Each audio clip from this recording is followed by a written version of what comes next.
Hormoz की जरूरत ही नहीं रहेगी। ईरान के पड़ोस में बनाए जा सकते हैं तेल सप्लाई के लिए 4 पाइपलाइन। देखिए रूट, आपको इस वीडियो में बताएंगे। नमस्कार, मैं हूं आपके साथ आयुषी गुप्ता। देखिए, तेल गैस सप्लाई के लिए अब दुनिया को स्ट्रेट ऑफ हॉर्मोज की जरूरत नहीं पड़ेगी। खाड़ी देशों ने इसके लिए नई व्यवस्था बनाने को लेकर के सोचना शुरू कर दिया है और इस व्यवस्था के तहत खाड़ी में कुल 4 पाइपलाइन तैयार किए जाएंगे, जिसके जरिए तेल और गैस सप्लाई का काम होगा। अगर ये पाइपलाइन तैयार हो जाता है तो फारस की खाड़ी में दबदबा होने के बावजूद ईरान दुनिया के तेल गैस रूट को प्रभावित नहीं कर पाएगा। फाइनेंशियल टाइम्स के मुताबिक 1980 में सऊदी ने हॉर्मुज के अलावा एक विकल्प तैयार किया था, जो इस वक्त काफी अहम साबित हो रहा है। इस पाइपलाइन के जरिए वर्तमान में प्रतिदिन 70 लाख बैरल कच्चा तेल सप्लाई की जा रही है और यही वजह है कि खाड़ी देशों ने पाइपलाइन प्रोजेक्ट पर सोचना शुरू कर दिया है।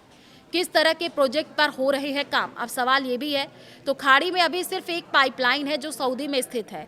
सऊदी फारस की खाड़ी के किनारे तेल उत्पादन कर उसे लाल सागर के किनारे स्थित बंदरगाह तक ले जाने के लिए ये पाइपलाइन तैयार कर रखा है।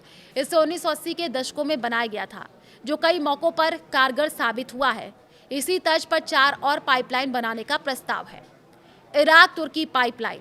इस प्रस्ताव के तहत इराक के किरुक से लेकर तुर्की के सियान तक एक पाइपलाइन बनाने का प्रस्ताव है। इसकी लंबाई 970 किलोमीटर है। इस पाइपलाइन के तैयार होने से तेल को आसानी से भूमध्य सागर के जरिए सप्लाई की जा सकती है। हदीथा अकाबा पाइपलाइन। इराक के हदीथा ने जॉर्डन के उकाबा तक एक पाइपलाइन प्रस्तावित है। इसकी लंबाई 1154 किलोमीटर हो सकती है। इस पाइपलाइन के निर्माण होने के बाद लाल सागर के जरिए तेलों की सप्लाई आसानी से की जा सकती है। UAE Fujairah pipeline. यूएई से लेकर के ओमान के फुजेरा तक एक पाइपलाइन प्रस्तावित है। फुजेरा ओमान में स्थित है। ओमान से आसानी से तेल को किसी भी रूट पर भेजा जा सकता है।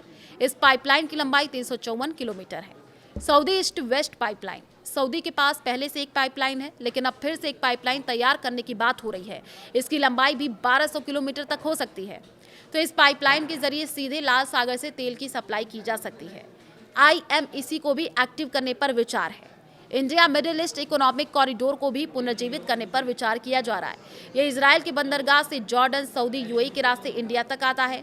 इंडिया के जरिए गैस और तेल को आसानी से दक्षिण एशिया में सप्लाई किया जा सकता है। यानी ये कॉरिडोर फिर से पुनर्जीवित होता है तो दक्षिण एशिया में तेल सप्लाई करने में परेशानी नहीं होगी। हॉर्मुज को कोई ज़रूरत नहीं होगी। और इतना ही नहीं, इस कॉरिडोर को ईरान से भी कोई खतरा नहीं होगा, क्योंकि भारत और ईरान के बीच अच्छे कूटनीतिक संबंध हैं। ईरान किसी भी सूरत में भारत से जुड़े ठिकानों पर हमला नहीं करेगा।